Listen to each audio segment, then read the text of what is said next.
Olá! Nesta videoaula, iremos resolver alguns exercícios sobre o assunto equilíbrio ácido-base.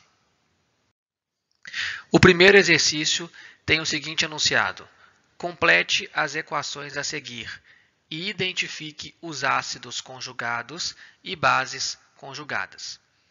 A primeira equação é HNO2 mais H2O. Já está identificado que o HNO2 será o ácido e o H2O será a base.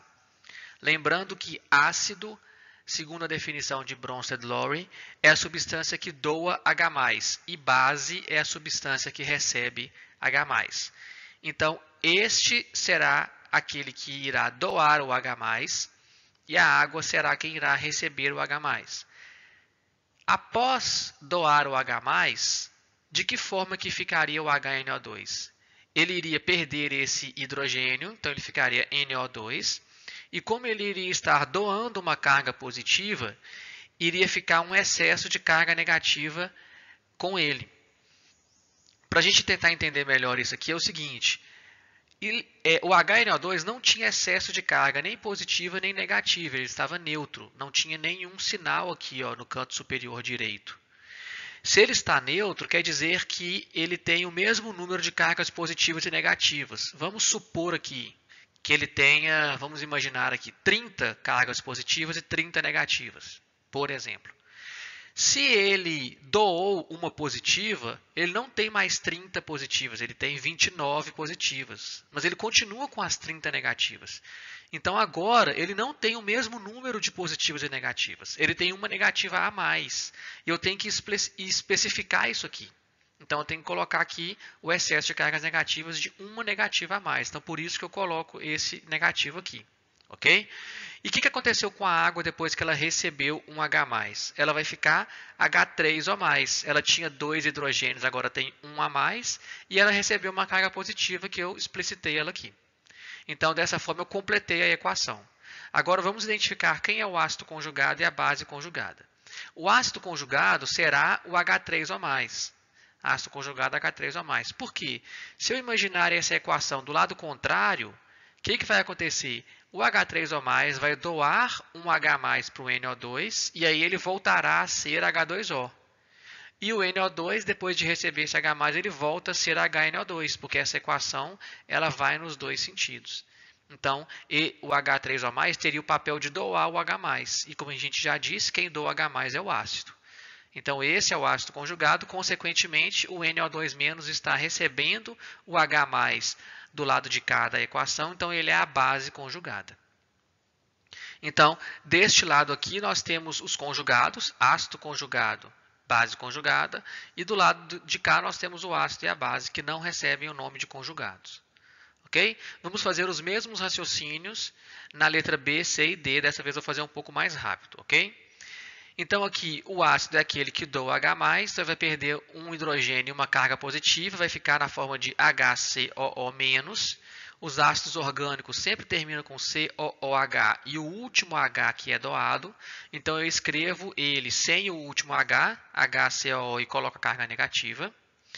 E o CN- vai ficar como HCN. Ele recebeu um H e recebeu uma carga positiva que vai anular essa carga negativa aqui. Então, essa aqui é a equação completa, né? Completei a equação. Agora, vamos identificar o ácido conjugado e a base conjugada.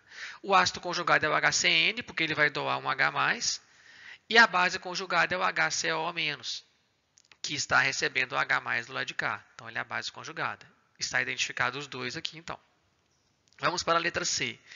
Se já está identificado esse aqui como a base e esse como ácido, então esse aqui vai doar o H+, por ele ser ácido. E se esse aqui está recebendo, então ele vai ficar na forma de HIO. A carga negativa dele, que estava com um negativo a mais, agora não tem mais, porque o positivo que ele recebeu anulou esse negativo que estava em excesso.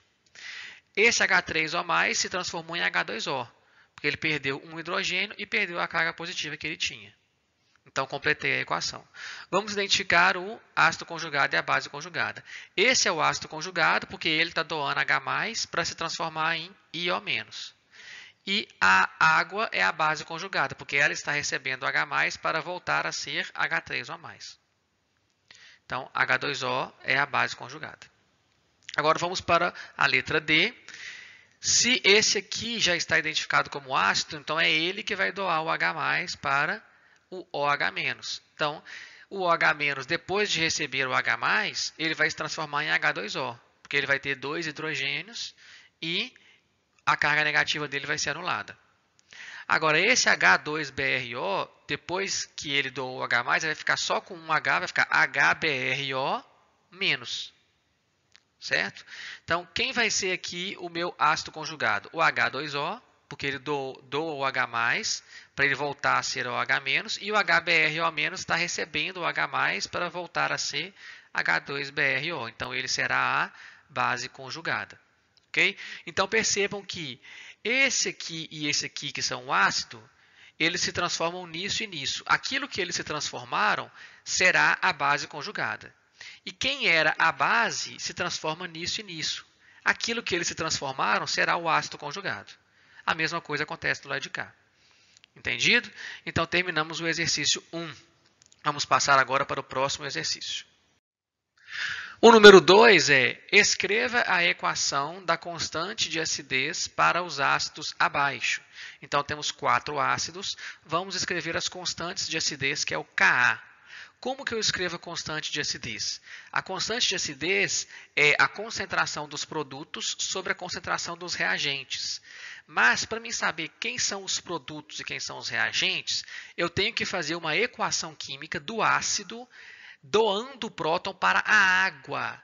Tem que ser com a água para ser a constante de Ka. Eu já expliquei isso na videoaula de equações de equilíbrio ácido-base, tá bom? Em solução aquosa. Então, eu monto uma equação do ácido com a água, descubro quem são os produtos, através dele doando H+ para a água, no que a água se transforma, no que ele se transforma, e aí eu faço a expressão do Ka. De que jeito? Eu pego e escrevo os produtos em colchetes, porque isso significa concentração mol por litro de H3O+, e concentração mol por litro do BRO-, que são os dois produtos, dividido pela concentração mol por litro dos reagentes, que é HBRO e água. Só que a água não entra porque ela é o solvente, já expliquei isso na aula de equilíbrio ácido-base também. Então é assim que a gente monta o Ka. Pega o ácido, coloca ele com a água, descobre quem são os produtos e coloca os produtos no numerador, entre colchetes, e o ácido no denominador, entre colchetes. E assim a gente vai fazer com os demais. Tudo bem? Então, CH3COOH, coloco ele com a água, faço ele doar o H+, vejo no que ele se transforma e coloco a água virando H3O+, pego esses dois produtos, coloco entre colchetes no numerador, multiplicando, sempre multiplicando, um vezes o outro, e no denominador eu coloco o ácido entre colchetes. Já fiz aqui o Ka do ácido acético, CH3COOH. Vamos repetir aqui para o NH4+, coloco ele com a água, dou a H+ para a água, vai aparecer H3O+ e NH3, e aqui eu venho e coloco Ka. H3O+ vezes NH3 dividido por NH4+. Produtos, dois produtos, dividido pelo reagente, que é esse aqui, e a água não entra. Agora a letra D, que é o H2SO3, ele doa H+ para a água, vai virar esses dois aqui, e eu coloco os dois produtos no numerador, multiplicando entre colchetes, que é mol por litro, e dividindo pelo ácido em questão, que é o H2SO3. Entendido? Então, desse jeito, nós montamos a expressão do Ka de qualquer ácido, colocando ele com a água e descobrindo os produtos. Ok? Muito simples também montar a expressão de Ka e ela é muito útil durante o nosso curso de Química Analítica para frente, tá bom? Exercício 3, para a gente finalizar essa aula. Escreva a equação da constante de basicidade para as bases abaixo. Então, para os ácidos, nós escrevemos o Ka, que é a constante de acidez. Para as bases, nós escrevemos o Kb, que é a constante de basicidade. Então, eu faço a mesma coisa. Eu coloco a base com a água, só que aí é a água que vai doar o H+ para a base. Aí eu descubro quem são os produtos e monto o KB com os produtos no numerador multiplicando e a base no denominador. Vamos fazer a letra A? Aqui, ó, essa base, se ela é uma base, ela recebe H+, então a água do H+, aí ela vai virar o H+ que ela recebeu, está aqui, HCO3. Como ela tinha duas cargas negativas e ela recebeu uma positiva anulou uma das duas negativas e agora ela só tem uma negativa sobrando. Então ela fica HCO3- e a água que perdeu um H+, virou OH-. Então eu monto isso aqui para descobrir quem são os produtos. Aí agora, para fazer o KB fica fácil. KB são os dois produtos entre colchetes e multiplicando, que é a concentração mol por litro dos dois, multiplicando, dividido pela minha base. Concentração mol por litro da minha base, que é a minha base entre colchetes. Pronto, montei o KB do CO3-, que é o carbonato. Agora vamos fazer o KB do nitrito, NO2-. Eu coloco ele, como ele é uma base, ele recebe o H+ da água, vai virar HNO2 e a água vai virar OH-. Aí, para escrever o KB, eu coloco esses dois entre colchetes, que são os meus produtos, no numerador, multiplicando, e embaixo eu coloco o NO2- entre colchetes. Pronto, está montado o KB do NO2-. Agora o último, eu vou fazer o quê? Eu vou colocar ele com a água para poder ver quem são os produtos. Coloco ele com a água vai doar o H+ para ele, vai acontecer igual o CO3-. Os dois negativos vão virar um negativo, porque vai receber um positivo que vai anular um dos dois negativos, vai ficar HS-, e a água vai virar OH-. Aí eu coloco de novo os dois produtos multiplicando entre colchetes, dividido pelo S2-. Então montei o KB. Então dessa forma que a gente monta as expressões de Ka e KB. Bom, terminamos essa videoaula por aqui e eu agradeço a todos pela atenção.